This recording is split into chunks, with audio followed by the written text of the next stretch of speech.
สบายดีสบายดี Good morning Good morning พบพ่อกันอีกเนาะด้วยพระคุณของพระเจ้ามื้อนี้มีโอกาสก็อยากจะแบ่งปัน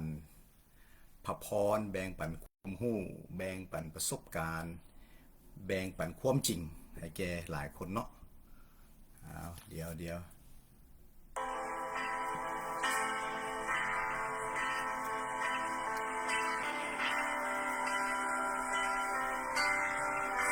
สิ่งสมยินดีวันต่อวันกับพระเยซูวันต่อวันกับพระคำของพระเจ้าวันต่อวันกับพระวิญญาณบริสุทธิ์ของพระเจ้าวันต่อวันโดยพระคุณของพระเจ้าในพระนามพระเยซูอาเมนฤทธิ์อำนาจมีในพระนามพระเยซูในพระนามพระเยซูโซ่ตรวนทำลายโซ่ตรวนมาลายโซ่ตรวนจองจำนมัสการไปน้ำกันวันนี้จะหนุนใจเกี่ยวกับเรื่องชีวิตและความตายอยู่ที่อำนาจที่ปากที่ลิ้นนี่ Life and death is in the power of the tongue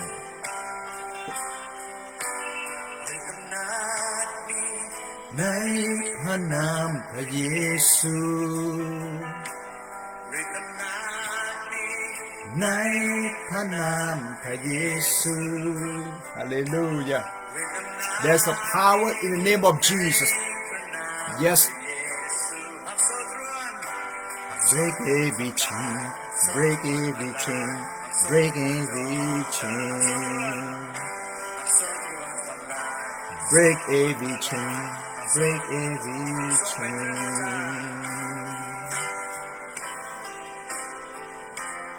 พี่น้องจะอยู่ใส่ก็แล้วแต่การเชื่อถือในพระเยซูคริสต์นี่เป็นชีวิตการเชื่อถือในองค์พระผู้เป็นเจ้าองค์เพียงแท้พระเยซูคริสต์รับใส่พระองค์เป็น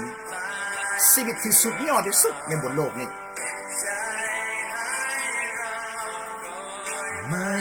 เสียดายบาปทุกสวรรค์เป็นหลักนมัสการอยากจะแบ่งปัน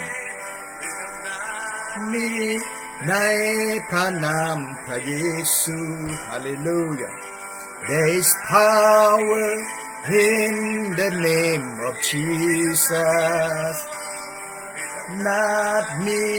ในพระนามพระเยซู Break every chain Break every chain หักโซ่ตรวนทุกอย่างโซ่ตรวนเลยโซ่ตรวนหักทุกอย่างที่มันเป็นปัญหาในชีวิตของทุกคนในพระนามพระเยซูเสื้อแบบใดได้แบบนั้น Hallelujah There's a power in the name of Jesus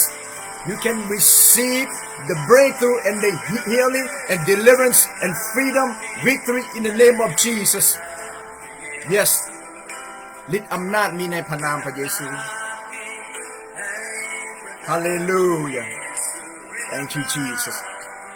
นาฏมีในพระนามพระเยซูหักโซ่ตรวนลายหักโซ่ตรวนจองจำโซ่ตรวนหักโซ่ตรวนลายหักโซ่ตรวนจองจำโซ่ตรวนจองจำ Thanks Jesus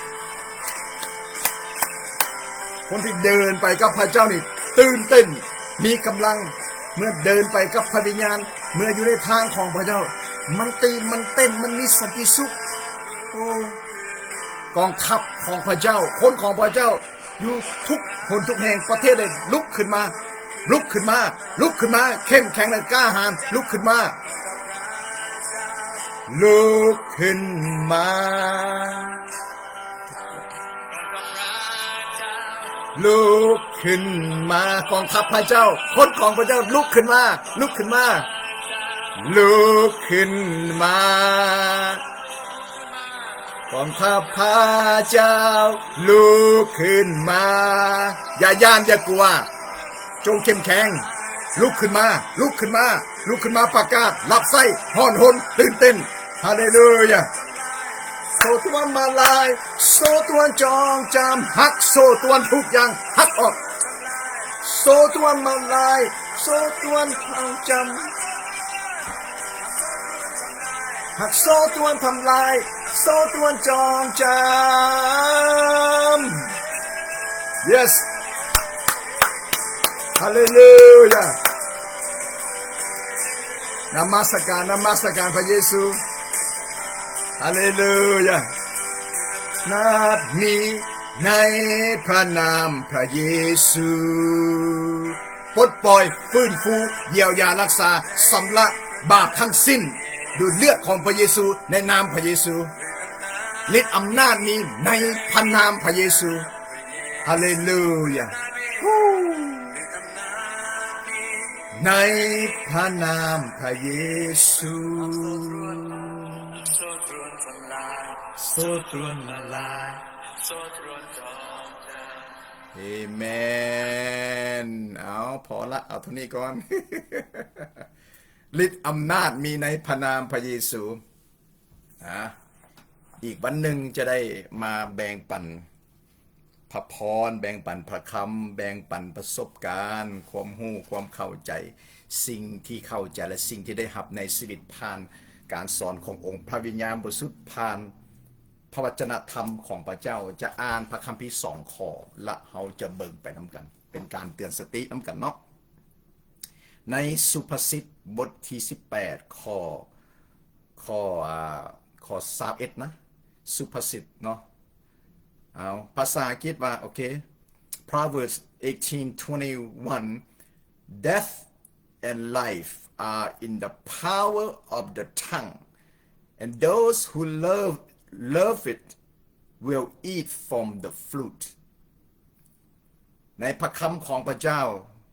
บอกว่าความตายและชีวิตอยู่ในอำนาจของลิ้นและผู้ที่รักมันจะได้กินผลของมันเอาอีกครั้งในสุภาษิตบทที่18ข้อ21ความตายและชีวิตอยู่ในอำนาจของลิ้นผู้ที่รักมันพูดถึงลิ้นจะได้กินผลของมันเอเมน ฮาเลลูยาเอาอีกฉบับหนึ่งอ่านเป็นภาษาลาวในเอเฟซัสบทที่5ข้อบทที่5ข้อ5เนาะภาษาลาวเด้อบทที่5ข้อ4เอเฟโซบทที่5ข้อ4อย่ากล่าวคำหยาบซ่าอย่าเว้าอย่างบ่มีแก่นสารหรือเว้าตลกลิ้นแบบความหมายตลกลิ้นอยู่ที่นี่ตลกลิ้นแบบทั้งลบเนาะเป็นแบบลามกบอกเป็นเรื่องที่มันเป็นเรื่องที่ตกต่ำเป็นเรื่องที่ขยักขยงที่เรื่องมันเปื้อนเนาะตลกลิ้นแบบเพิ่นบ่หลายครั้งคนที่บ่ฮู้จักพระเยซูเขาเจ้ามักเว้าตลกแต่มันเป็นสิ่งเป็นคำหยาบคายเป็นคำที่เปื้อนอย่าเว้าตลกลิ้นอย่าให้คำหยาบซ่าออกจากปากเนาะแล้วหยังซึ่งเป็นการบ่สมควรแต่จงขอบพระคุณก็ดีกว่าเอเมนวันนี้เราจะเว้าถึงเรื่องชีวิตและความตายอยู่ที่อำนาจที่ลิ้นที่ปากเป็นสิ่งที่สำคัญพระคัมภีร์ที่บอกเขาอย่างชัดเจนเนาะอยู่ในอย่างเอาเบิ่งไปน้ำกันพี่น้องอยู่ในยาโกโบอยู่ในยากอบเด้อยาโกโบยากอบเดี๋ยวเด้อซาใจเย็นๆคำตอบทุกอย่างอยู่ในพระคัมภีร์นี่แหละอยากรู้อันใดก็มาเปิดนี่แหละ เฮียนผู้ใดเฮียนหลายผู้ใดฮู้หลายเขาจะฮู้คำตอบแล้วก็ฮู้วิธีเอาไปนำใส่ในชีวิตเนาะอยู่ในยากอบในยาโกโบบ่เรื่องลีนพระคัมภีร์บอกว่าอย่างไรพี่น้องทั้งหลายเอ่ยอย่าได้พากันเป็นอาจารย์จำนวนดวงหลายอย่าพากันบางคนนี่เมื่อถือเอิ้นกันเป็นอาจารย์นี่เขาเอิ้นว่าดังปึ้งบายกขึ้นเลยเพราะว่าได้เกินว่าได้รับการนำหน้าถือตาเพราะว่าพวกเจ้าก็ฮู้แล้วว่าเฮาทั้งหลายที่เป็นผู้สอนนั้นจะได้รับการพิพากษานักหน่วงกว่าคนอื่นอ่านต่อไปข้อ2ในยากอบบทที่3ข้อ2เพราะพวกเขาฮู้พอพวกเขาทุกคนเฮ็ดผิดพลาดอยู่เรื่อยแบบอยู่ทำผิดพลาดบ่อยๆเป็นประจำถ้าบ่ผิดพลาดในทางวาจาถ้าผู้ใดบ่ผิดพลาดทางวาจาผู้นั่นก็เป็นผู้ที่สำเร็จและสามารถบังคับตัวได้เหมือนกันส่วนหลายส่วนมากเราพลาดโดยคำพูดของเราที่พูดมุสาที่คำพูดที่ไม่มีแก่นสารคำพูดที่ไร้สาระคำพูดที่มันไม่เป็นประโยชน์ในการเสริมสร้างคำพูดที่ไม่ได้ถวายเกียรติแด่พระเจ้าเนาะส่วนมากพี่น้องลาวพี่น้องไทยเราทำพลาดบ่อยๆทำบาปเป็นประจำผ่านคำพูดของเราเฮาทำบาปเฮาพลาดด้วยคำเว้าของเฮามีใครมีประสบการณ์ไหมบอกว่าจะอธิษฐานเพื่อเธอเพื่อคุณนะแต่ก็ไม่ได้อธิษฐานจะร่วมรับไส้จะไปโบสถ์จะทำนั้นทำนี่เราพูดแต่เราไม่ได้ทำเราไม่รักษาคำพูดของเราเราจะบ่ได้รักษาเราไม่ได้รักษาคำสัญญาของเรานั่นก็เราก็พลาดแล้วเราพูดมุสาเราเว้าตัวละเป็นการตัวฉะนั้นในพระคำของพระเจ้าจึงบอกว่าเนาะเราทำพลาดอยู่เรื่อยผ่านคำพูดถ้าผู้ใดที่รักษาคำพูดรักษาปากถ้าผู้ใดบ่พลาดทั้งปากคำพูดนี่นะผู้นั้นเป็นผู้ที่สำเร็จเราทุกคนพลาดโดยเฉพาะเกี่ยวกับคำพูดคำที่ไม่มีคำที่พูดออกคำที่ออกจากปากของเราไม่ได้ถวายเกียรติแด่พระเจ้าไม่เป็นการให้เกียรติคนอื่นไม่ได้ส่งเสริมไม่ได้นำคุณประโยชน์นำการเร้าใจการเปล้าโปรมเข้ามาในชีวิตของคนที่ฟังไม่คนที่ฟังไม่ได้รับพระพรนี่คือคำพูดที่เราพลาดเนาะเป็นคำที่เราว่าวพลาดอยู่บ่อยๆจังสั้นในฐานะที่เราเป็นผู้เชื่อเป็นลูกของพระเจ้าเป็นคนได้รับการบังเกิดใหม่มีธรรมชาติใหม่ขององค์พระเยซูคริสต์เราต้องฝึก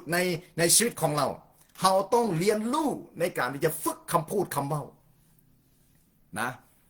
บางครั้งเนาะพี่น้องที่เกิดในภาคชนบทบวชลาวบวชไทยเลยบางครั้งคำเว้าของเฮานี่มันก็บ่ว่าจะเกิดอยู่ไสก็ตามแหละบ่ว่าจะอยู่ในเมืองอยู่บ้านนอกอยู่จุดใดก็ตามแต่บางครั้งเนี่ยมันในบางคำศัพท์เนี่ยมันติดปากเขาตั้งแต่เฮาเนี่ยน้อยแต่เฮาเกิดขึ้นมาฟังงานข้อนี้นะพี่น้องลาวไทยคริสเตียนทั้งหลายเมื่อเราเชื่อในพระเจ้าน่ะอย่าให้พระคัมภีร์บอกว่าอย่าให้คำที่บ่มีอย่าให้คำหยาบคายออกจากปากของเราเนาะอยู่ในก็อ่านไปแล้วเนาะอยู่ในเอเฟโซเนาะบทที่5ข้อ4อย่าให้คำเว้าหรือคำพูดที่หยาบคายออกจากปากเป็นคำพูดเป็นคำเว้าที่บ่ได้ถวายเกียรติพระเจ้า และพวกพี่น้องทั้งหลายต้องฝึกนะบางครั้งนะที่เขาเป็นนักเทศเป็นซอบอเป็นศิษยาภิบาลทั้งลาวทั้งไทยนะ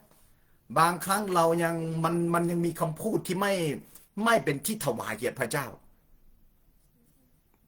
จะว่าอย่างนี้นะอย่าให้คำนี้ออกอย่าให้คำเรานี้ออกจากปากของเขาหนึ่งจะเบาๆนะแต่จะสะกดให้พี่น้องแต่พี่น้องลาวไทย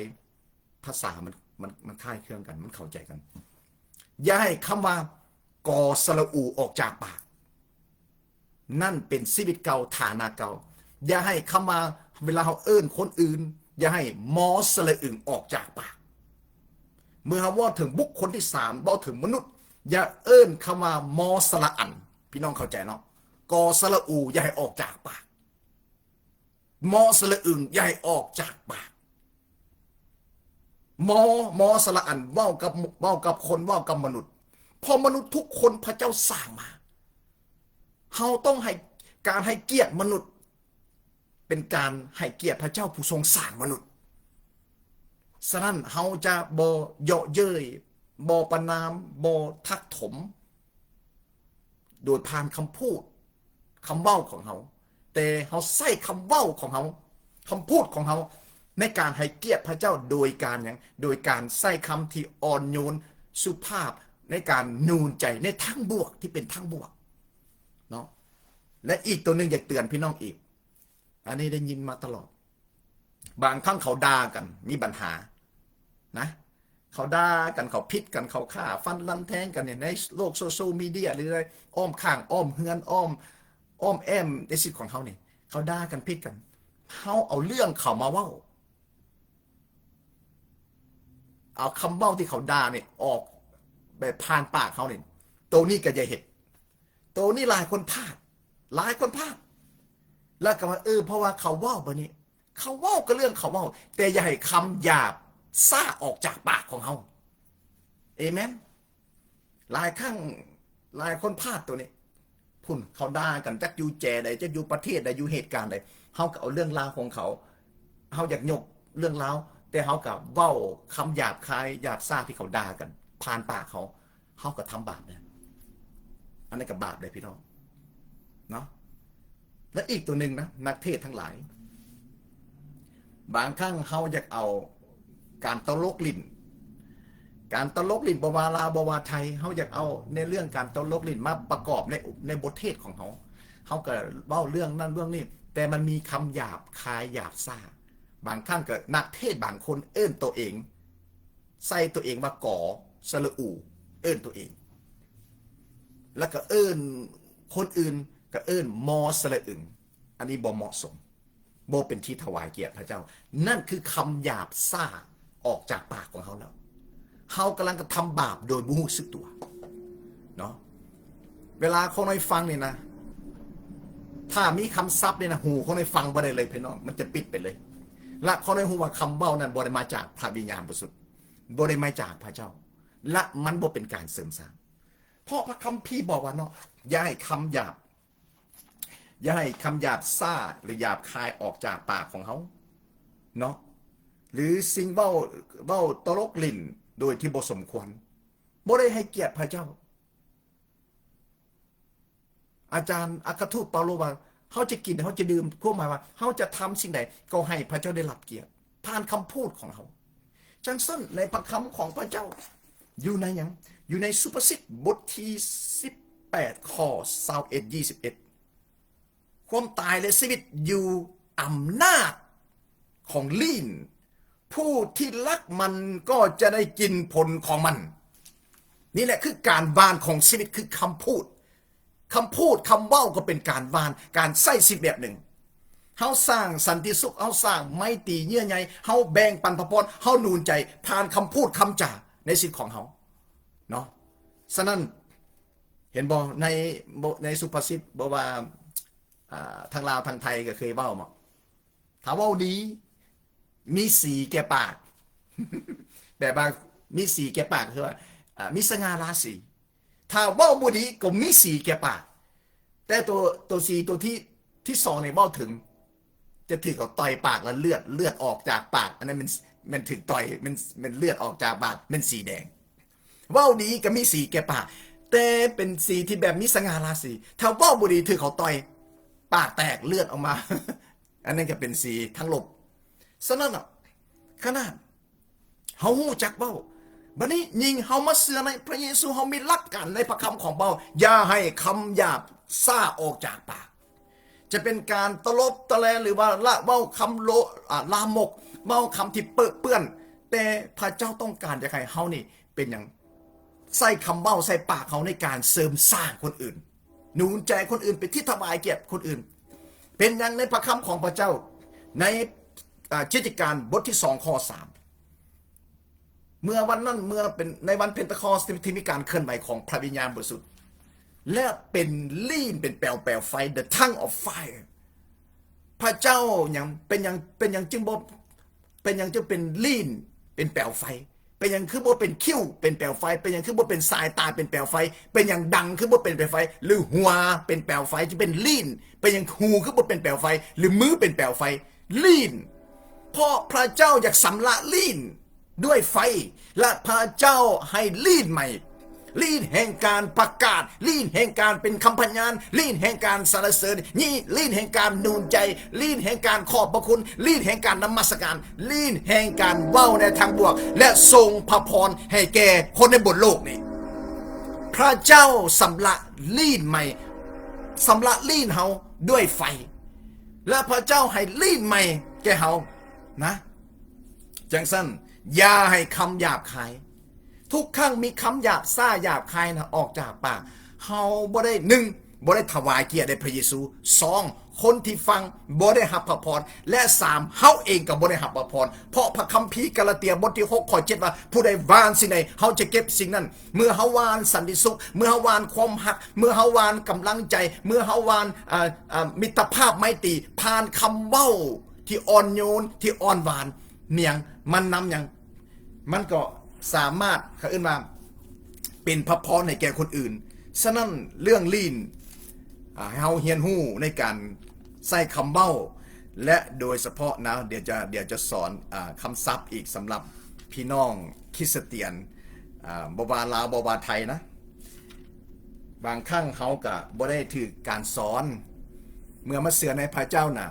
ทุกคนต้องเฮียนโดยเฉพาะพี่น้องคนลาวต้องเฮียนใส่คำว่าโดยข้าน้อยหรือโดยหรือข้าน้อยบางครั้งว่ากับผู้ใหญ่เนี่ยเฮาค่อยเป็นคำบ่สุภาพเลยพี่น้องเป็นคำบ่สุภาพเลยสิไปเว้ากับผู้ใหญ่เฮาจังไดแม้แต่เฮาเว้ากับผู้อายุสูงอันนี้บ่จำเป็นต้องมาเป็นศิษยาภิบาลเป็นอาจารย์เฮาเว้ากับผู้อาวุโสเฮาก็เว้าข้าน้อยบางคนเนาะอยู่ทางชนบทบ่เคยเว้าโดยบ่เว้าขน้อยแต่เฮาก็ต้องฝึกไปเฮาเป็นคนใหม่ในประคิดบ่แม่นว่าค่อยเกิดมาในเสื้อสายในสังคมอยู่ชนบทอยู่แถวบ้านนอกคันเว้ากอสระอูดีคันเว้ามอสระอึงนี่คือว่าฮักกันอันนั้นเป็นความเข้าใจก่อนที่พี่น้องมาเชื่อในพระเยซูแต่พระคัมภีร์บ่ได้สอนจังซั่นพระคัมภีร์ว่าอย่าให้คำหยาบหยังหยาบซ่ายนะหยาบคายแล้วออกจากปากเท่านั้นแต่ว่าเฮาก็มีเหตุผลว่าเพราะว่าครอบครัวเฮาเกิดมาแบบนี้เพราะว่าหรือว่าเฮาเป็นคนชนเผ่าบ่หรือเฮาเป็นคนมาจากบ้านนอกบ่มาจากอีสานบ่มาจากชนบทบ่สิมาจากใส่ก็แล้วแต่ในพระคำของพระเจ้าในอย่างใน2โครินธ์บทที่5ข้อ17ว่าถ้าผู้ใดอยู่ในพระคริสต์ผู้นั้นเป็นผู้ถูกสร้างขึ้นใหม่ฐานะเก่าก็ล่วงลับไปเบิ่งแม่กลายเป็นสิ่งใหม่ทั้งนั้นคำเว้าที่หยาบคายคำเว้าบ่สุภาพนิสัยแบบหุนแหงนิสัยแข็งกระด้างนั่นแหละคือชีวิตเก่าพระคัมภีร์ว่าถ้าเฮาอยู่ในพระคริสต์เฮาเป็นผู้ถูกสร้างขึ้นใหม่เฮาจะบ่ใส่คำเว้าบ่ได้เขาจะบ่เอิ้นกอสระอูอีกต่อไปพระเจ้าบ่ได้เอิ้นเฮาแบบนั้นแต่พระเจ้าเอิ้นเฮายังเป็นบุตรของพระเจ้าเป็นลูกของพระเจ้าอยู่ในโยฮันบทที่1ข้อ12พระเจ้าเอิ้นเฮาเป็นผู้พระเจ้าเห็นเฮาเป็นผู้ชอบธรรมเป็นผู้บริสุทธิ์เป็นลูกของพระเจ้าแต่เฮาผ่านมาเอิ้นตัวเองตัวกอสระอูบ่อยากรับเอาในฐานะใหม่ที่พระเจ้าได้ประทานให้ คือการเป็นบุตรการเป็นลูกของพระเจ้าผู้จะร่วมรับมรดกผู้เข้ามาเส้นทางในความชอบธรรมและบริสุทธิ์และมีสิทธิจะหับมรดกแม้แต่ชีวิตนิรันดรในสวรรค์ของพระเจ้าพี่น้องที่หักจังสั้นฝึกนะคำเบ้าเนาะอย่าใส่คำหยาบคายหยาบซาอย่าไปยืมคำเบ้าของคนสิวันในกรณีใดอย่าให้คำซัวคำหยาบซ่าเนี่ยออกจากปากบางนั้นเพราะว่าบางครั้งมันติดนิสัยเพราะว่าเขาเกิดมาแบบนี้เพราะว่าบ้านเขาหมู่บ้านเขาเว้าอย่างนี้เขาจะเชื่อตามหมู่บ้านหรือเขาจะเชื่อตามพระคัมภีร์เขาบอกว่าเขาเป็นลูกของพระเจ้าเขาเอาพระคัมภีร์เป็นหลักเขาก็ต้องเอาพระคัมภีร์เป็นหลักเอเมนฉะนั้นพี่น้องคนลาวคริสเตียนลาวทั้งหลายในบนโลกนี่เอาลาวก็เนาะยังจะไปไทยเพราะว่าภาษาเขาน้อยกับ100%ภาษาไทยแต่ลาวนี่เขาน้อยสามารถเว้าเฮียนเว้ากับผู้ใหญ่เว้ากับศิษยาภิบาลเว้ากับผู้อาวุโสต้องเว้าโดยนะต้องเว้าโดยเว้าเขาน้อยบ่แม่นเฮาบ่แม่นค่อยนี่เว้าคือเสียวเด้อายุซ้ำกันเด้หรือเฮานี่คำเว้าตัวนี้ใส่คนวัยเดียวกันได้ค่อยกับเจ้าอายุเท่าเทียมกันแต่สิไปเว้ากับผู้อาวุโสหรือเว้ากับผู้ที่โดยเฉพาะเนาะบ่ว่าผู้อาวุโสหรือเขาเว้าในเรื่องของการรับใช้เฮาก็ต้องโดยหรือเขาน้อยต้องฝึกไปนะเนาะภาษาไทยก็ต้องแบบต้องมาครับเนาะข้อในหมักภาษาไทยตัวหนึ่งเพิ่นว่าเวลาเพิ่นเว้าโดยเฉพาะผู้หญิงเพิ่นเรียกตัวเองหนูข้อในหมักคำนี้หนูอย่างงั้นหนูอย่างนี้เป็นคำพูดที่ไพเราะนะเป็นคำพูดที่เพราะมากหนูแบบมันเป็นคำพูดที่ถ่อมนะเป็นคำพูดที่อ่อนโยนเนาะถ้าผู้ชายก็ครับผมบอกครับเนาะก็ทำนองนั่นแหละภาษาไทยนะภาษาลาวก็เช่นเดียวกันต้องเฮียนฮู้เด้อเนาะต้องเฮียนฮู้โดยต้องเฮียนฮู้ขน้อยบางคนนี่เกิดมาบ่เคยถูกสอนบทเป็นยังบ่สายเกินไปเฮามาสอนกันในพระคำของพระเจ้าฉะนั้นเนาะมันเป็นสิ่งที่เป็นคำเบ้าที่อ่อนโยนนะมันเป็นที่ถวายเกียรติพระเจ้าและเป็นพระพรต่อซึ่งกันและกันถ้าว่ามีสถานการณ์ที่มันเข่งตึงเฮาคำไส้คำสุภาพคำอ่อนหวานเห็นมันก็เอิ้นว่ามันจะเปลี่ยนแปลงสถานการณ์แล้วมันจะดับไฟที่มันไฟนรกไฟที่มันโหดห้ายเที่ยวลังใจขึ้นอยากด่าอยากพิษเถียงกันใส่คำสุเมื่อคนใส่คำสุภาพอ่อนโยนเข้าไปนี่มันจะดับความโกรธความโมโหโทโสลงมาและจะเปลี่ยนแปลงสถานการณ์ในพระคำของพระเจ้าในสุภาษิตบทที่15ข้อ1คำตอบที่อ่อนหวานระงับความโกรธได้เอาอีกครั้งนะคำตอบที่อ่อนหวานระงับอย่างความโกรธได้พี่น้องเห็นบอกคำเว้าที่อ่อนหวานคำเว้าที่สุภาพผู้ใดฟังจะเป็นลาวเป็นไทยเป็นหัวดำหัวดอนที่เป็นภาษาอะไรนะเมื่อเขาพูดเขาใส่คำเว้าที่อ่อนสุภาพคำเว้าที่ให้เกียรติคำเว้าที่บวกนะเมื่อคนฟังแล้วก็ซื่นใจมีกำลังสุภาษิตบทที่15ข้อ4บอกว่าคำเว้าที่อ่อนสุภาพคำเว้าที่อ่อนสุภาพคำเว้าที่อ่อนหวานสุภาพอ่อนหวานเฮ็ดให้มีชีวิตชีวาเอเมนมักบอกคำเว้าอ่อนสุภาพบ่แม่นว่ามาเชื่อในพระเยซูก็ปึ้งปังปึ้งปังเว้าปึ้งเว้าแบบปากบ่งับเลยนะแล้วมีอารมณ์แฮงอีกเฮาฝึกถ้าเปลี่ยนบ่ได้ขอพระวิญญาณบริสุทธิ์ซอยเฮาในการเว้าเนาะคำเว้าที่สุภาพอ่อนหวานเฮ็ดให้มีชีวิตชีวาแต่ฟังต่อไปนะแต่คำเว้าที่หยาบคายเอาอีกแล้วคำเว้าที่หยาบคายเฮ็ดให้จิตใจของมนุษย์มันแตกสลายพระคัมภีร์ข้อ5สุภาษิตบทที่15ข้อ5บอกต่อไปว่าคนโง่ย่อ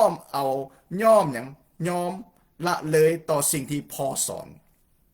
แต่คนฉลาดจะหับเอาคำตักเตือนของพอก็ กำลังเว้าถึงการสอนของพระเจ้าต่อบรรดาลูกของพระเจ้าทั้งหลายวันนี้เรากำลังเว้าถึงความตายและชีวิตอยู่ในอำนาจของลิ้นและผู้ที่รักมันจะได้กินผลของมันคนที่เว้าเขาใส่คำเว้าอ่อนหวานคำเว้าที่สุภาพและคำเว้าบวกโดยเฉพาะคำเว้าที่มันตรงกับพระคำของพระเจ้าอันนี้คือการเฮาวานประพรไปพระคำที่ว่าจะได้กินผลของมันเฮาทำสิ่งดีเฮาเว้าในสิ่งที่ดีเฮาก็ได้เก็บเกี่ยวในสิ่งที่ดีพี่น้องเห็นบอกคนเขาผิดกันสิฆ่ากันตีกันในระดับโลกนะอยู่มันเขาจะเอาลูกศรไฟยิงใส่กันเด้บ่มันสิเอาระเบิดนิวเคลียร์โยนใส่กันหรือบ่มันสิกำปั้นต่อยกันเลยยิงคำเว้าก็นี่บางครั้งนี่เว้ากันว่าเว้ากันแล้วหุนแฮงขึ้นนะอันนี้เป็นการเตือนสติเด้อการเว้าที่ตลบตะแลงการเว้าที่บ่มีแกนสารการเว้าบ่มีข้อมูลความจริงหรือคำเว้าคำจาเนี่ยระมัดระวังพี่น้องและโดยเฉพาะในยุคนี้เขาเรียกว่ายุคโซเชียลมีเดียเจ้าหน่อยกับผู้นั้นด่าผู้นี้ด่าผู้นั้นเอาด่ากันไปด่ากันมาภาษาลาวว่าเจ้าหน่อยจิบหายกันไปทั้งสองพระคัมภีร์บ่ได้สอนเฮาแบบนั้นฮักศัตรูอันนี้เขาบอกว่าในพวกโซเชียลมีเดียพวกที่บ่เชื่อในพระเจ้าคำเว้าคำด่าของพระเจ้าก็เป็นเรื่องสิทธิ์ของพระเจ้าแต่เฮาอย่าไปสนอยู่ในจุดนั้นนะผู้ใดบ้านสิ่งใดเก็บเกี่ยวสิ่งนั้นพระคัมภีร์หน้าที่เฮาคือเป็นดังแสงสว่างให้แก่คนที่ยังขาดพระพรเห็นบ่ในเรื่องพวกเฮ็ดวิดีโอต่างๆบ่ว่าจะเป็นข่าวอันไหนก็แล้วแต่ทั้งฟังไทยทั้งฟังลาวทั้งคอมเมนต์เนี่ยทั้งกระทึกนึงน้องพิเตียงกันไปที่พิเตียงกันมาชีวิตเกิดมาไม่ได้ปล่อยมีแต่ด่ากันไม่ได้โจมตีกันชีวิตแบบนั้นบ่เจริญดอกนะอุกอังและปวดสมองปล่อยให้อาการให้ความรู้สึกความคิดลบมีแต่ความเครียดแค้นตื่นขึ้นมามีแต่ด่ากันมีแต่โจมตีกันจิตใจบ่เจริญแบบนั้นน่ะบ่มีสันติสุขดอกอันนี้ยกตัวอย่างเนาะสามารถเว้าได้เห็นบ่มีอย่างพวกกันเขาลิ้นนี่แหละลิ้นพวกผ่านYouTube พวกยูทูบเบอร์นี่นะนี่ผู้หนึ่งเห็นบ่ด่าเก่งมีอย่างแบบนี้นะเห็นบ่ถึงด่าเก่งถึงเบ้าคำเบ้านี่ป้าน้ำไหลไฟดับแต่มันเป็นทั้งลบด่าเนี่ยโทษมีอย่างเกิดขึ้นเนี่ยด้วยพระคัมภีร์ว่าเด้บอกว่าชีวิตและความตายอยู่ที่ลิ้นสีอำนาจลิ้นสีปากผู้ใดมักมันผู้ใดมักด่ามักปล่อยมักด่าว่าแต่ทั้งโลกว่าแต่โจมตีของว่าแต่โจมตีผู้อื่นว่าแต่เรื่องลบให้แก่ผู้อื่นมีอย่างเกิดขึ้นคือฟ้องบ่ขึ้นศาลนะนี่เป็นอย่างเป็นผลของปากเนาะฉะนั้นระมัดระวังเจ้าไหนกับผู้นี้โจมตีเพราะนั้นโจมตีเพราะนั้นบ่ว่าลาวบ่ว่าไทยนั้นเดี๋ยวฟ้องขึ้นศาลกันหมดล่ะมีปัญหาแล้วพวกเขาเป็นตัวแทนของพระเจ้าเป็นลูกของพระเจ้าอย่าเรียนแบบคำป้อยคำด่าอย่าให้ออกจากปากมันเป็นการสาดแซงแต่เป็นเขาต้องอวยพรเว้าแต่ทั้งบวกเอเมนฉะนั้นบางครั้งสมัยก่อนเนาะสมัยก็โดนบ่ว่าลาวบ่ว่าไทยลูกหลานกับเปรียบเทียบลูกกับสัตว์ผุ่น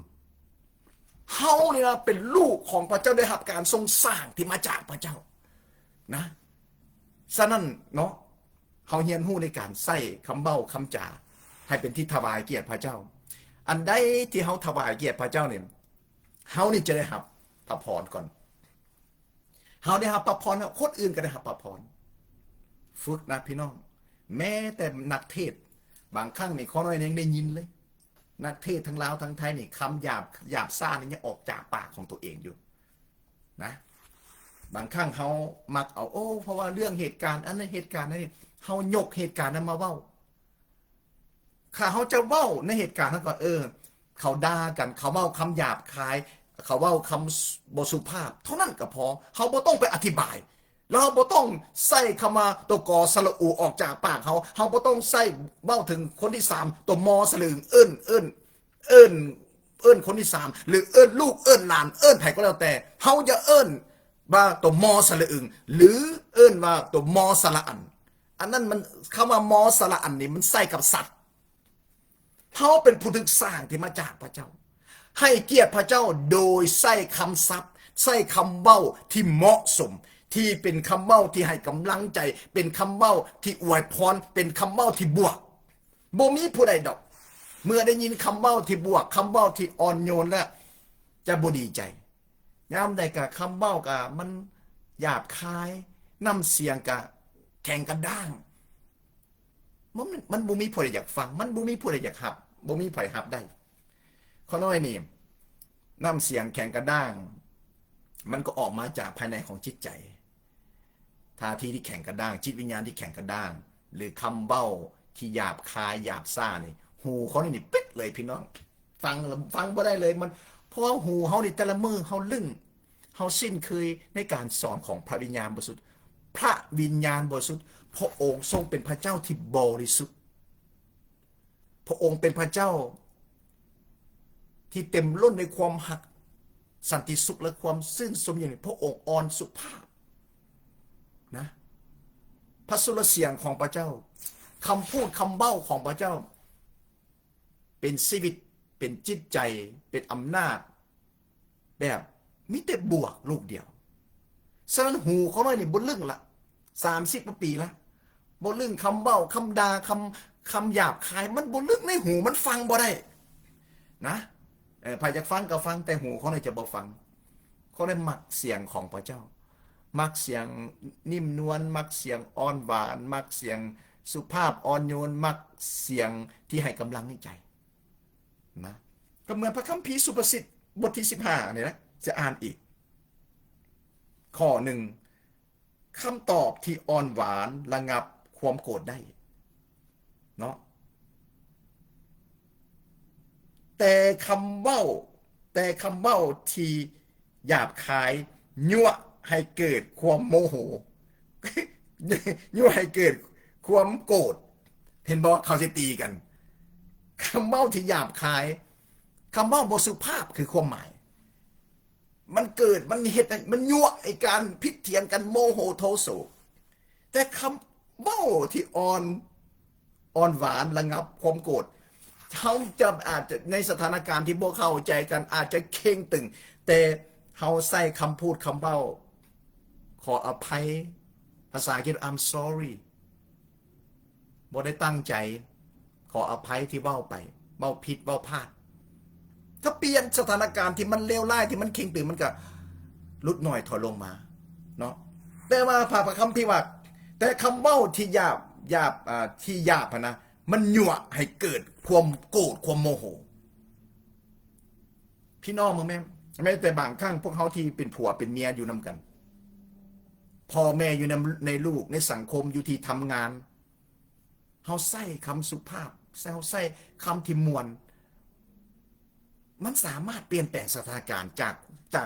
จากสถานการณ์ที่เข่งตึงนี่เป็นเปลี่ยนมาเป็นสถานการณ์ที่มันสงบเงียบแต่ว่าถ้ายิงเขาพูดย่ำไปอีกยิงใ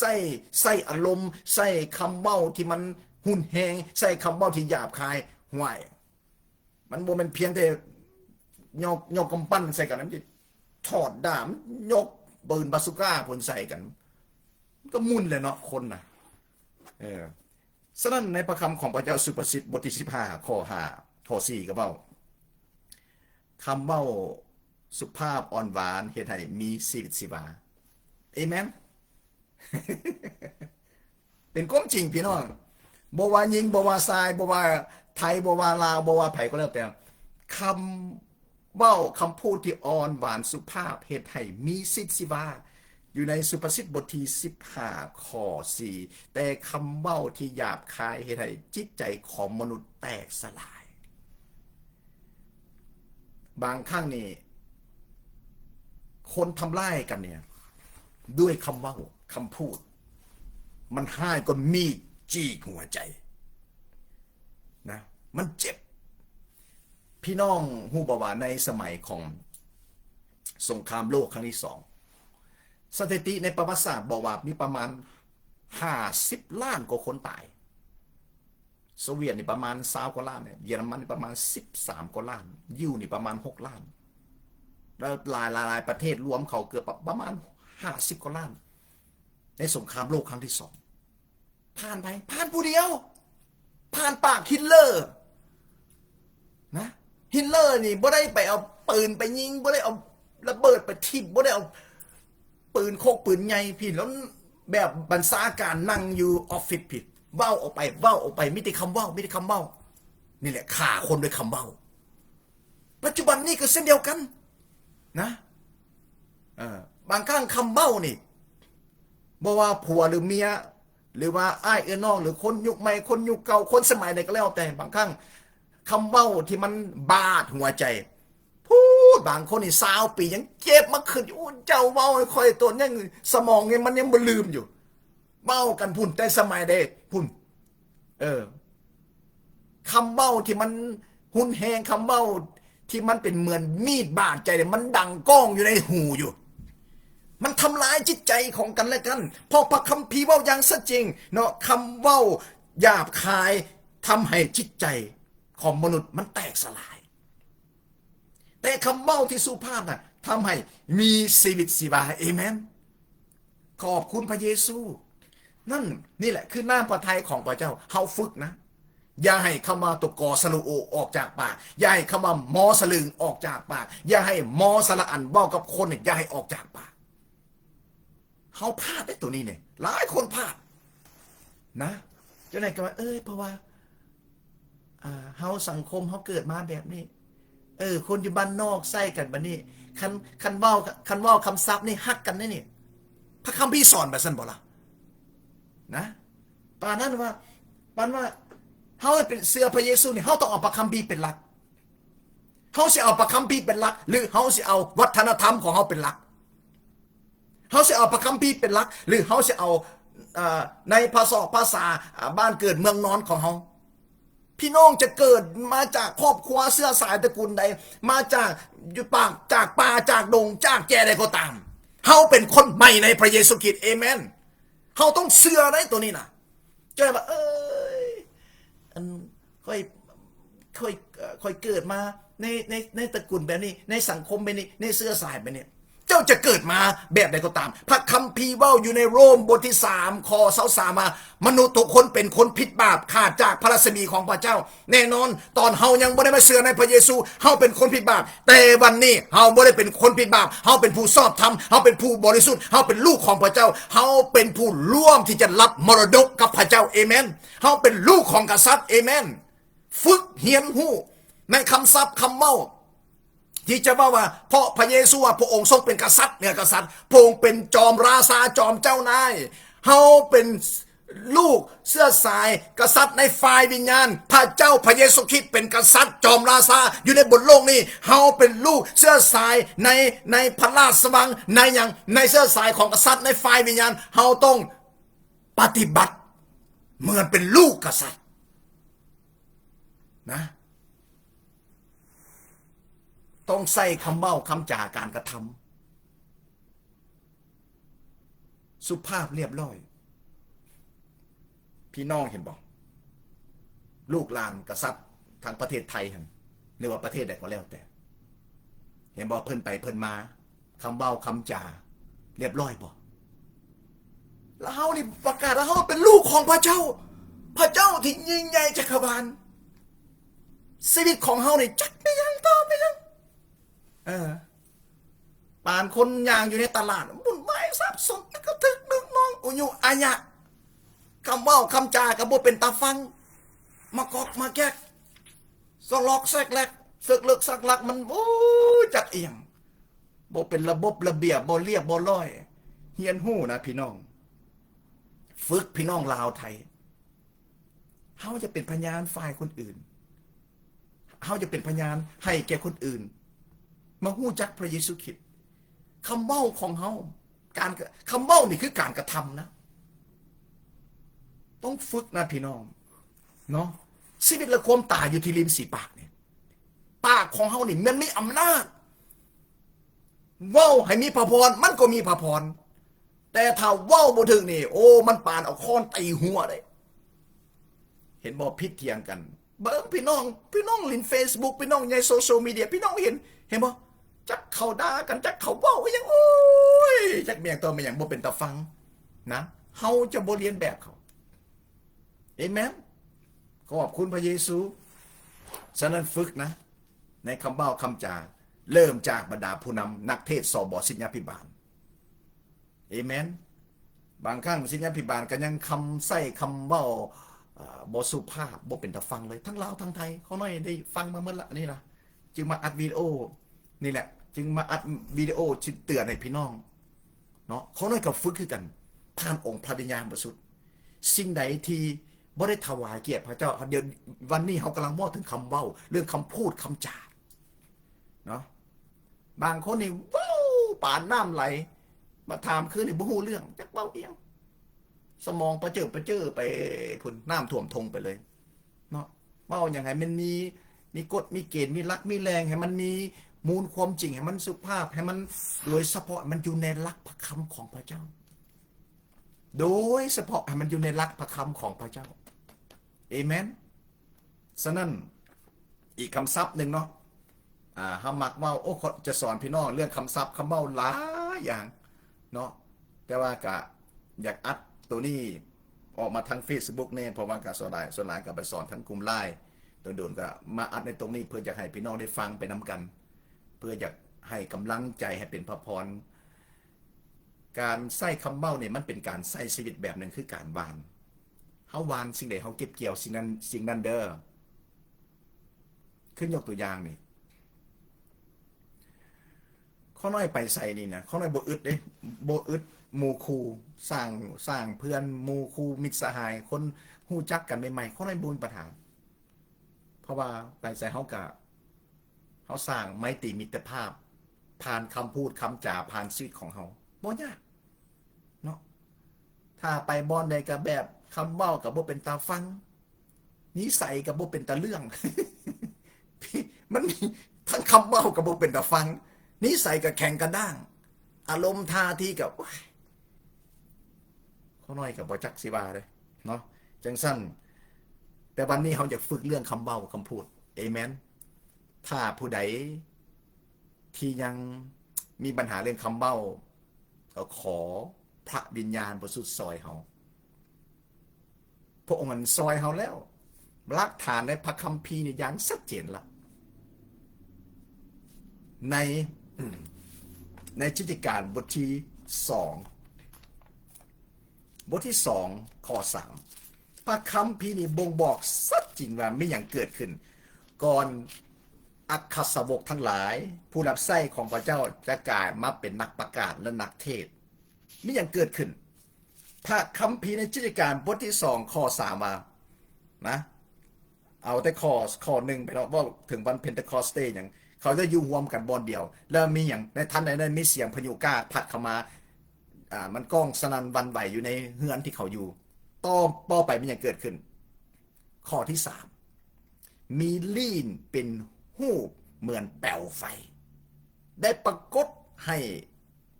เขาเห็นและแต่ละลีนและอย่างแตกกระจายไปได้อย่างและอยู่ถึงเขาภาษาอังกฤษ the tongue of fire อยู่ถึงเขาเป็นแปลวไฟเป็นหูปลีนเป็นแปลวไฟนั่นแหละคือการสำลักด้วยไฟพระเจ้าอยากเป็นอย่างพระเจ้าเพราะว่าพระเจ้าอยากใส่ชีวิตของเขาผ่านลีนผ่านปากของเขาเนี่ยเป็นพระพรแก่คนในบนโลกนี่ฉะนั้นน้ำพระทัยของพระเจ้าอยากสำลัก